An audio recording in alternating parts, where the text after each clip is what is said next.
الشيطان الرجيم بسم الله الرحمن الرحيم الحاقة ما الحاقة وما أدراك ما الحاقة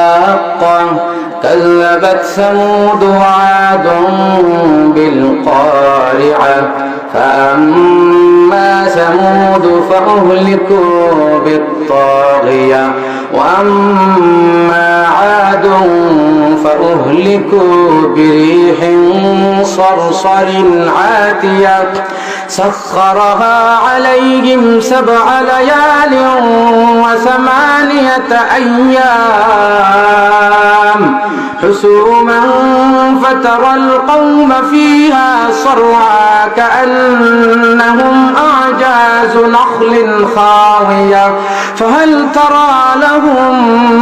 من باقية وجاء فرعون ومن قبله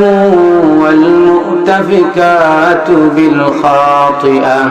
فعصوا رسول ربهم فأخذهم أخذة رابية إنا لما طغى الماء حملناكم في الجارية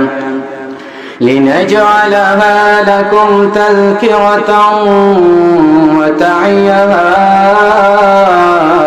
أذن واعية فإذا نفخ في الصور نفخة واحدة وحملت الأرض والجبال فدكتا دكة واحدة فيومئذ وقعت الواقعة وانشقت السماء فهي يومئذ واهية والملك على أرجائها ويحمل عرش ربك فوقهم يومئذ 8 يومئذ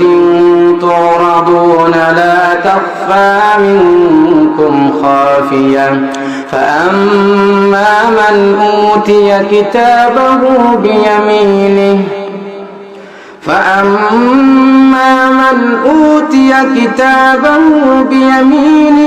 فيقول هاؤم اقرءوا كتابيه إني ظننت أني ملاق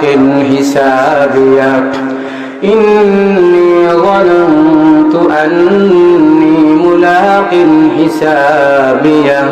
فهو في عيشة راضية في جنة عالية قطوفها دانية كلوا واشربوا هنيئا بما أسلفتم في الأيام الخالية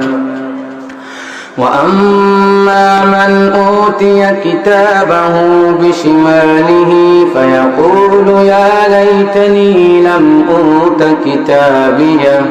ولم أدر ما حسابيه يا ليتها كانت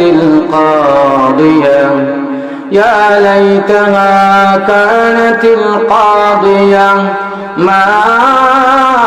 أغنى عني ماليه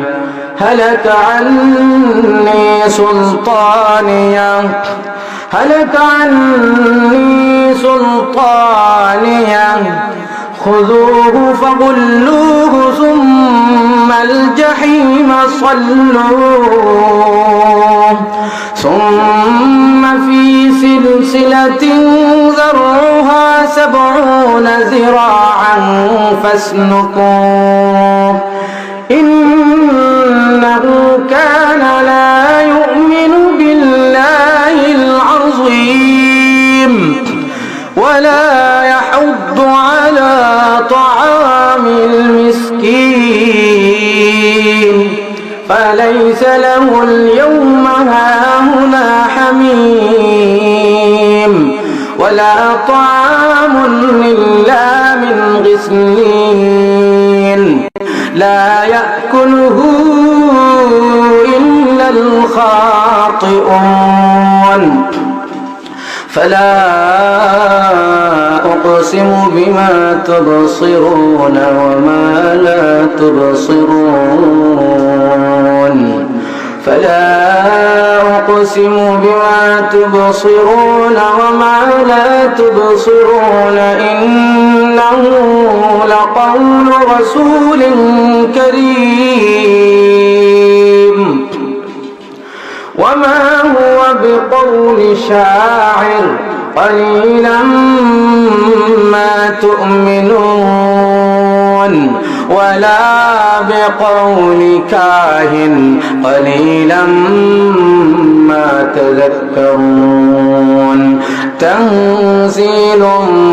من رب العالمين تنزيل من رب العالمين تنزيل من رب العالمين ولو تقول علينا بعض الأقاويل لأخذنا منه باليمين ثم لقطعنا منه الوتين فما منكم من أحد عنه حاجزين وإنه لتذكرة للمتقين وإنا لنعلم أن منكم مكذبين وإنه لحسرة على الكافرين وإنه لحق اليقين فسبح باسم ربك العظيم فسبح باسم ربك العظيم سبحان ربي العظيم صدق الله مولانا العظيم وصدق رسوله النبي الأمي الكريم ونحن على ذلك لمن الشاهدين والشاكرين والحمد لله رب العالمين.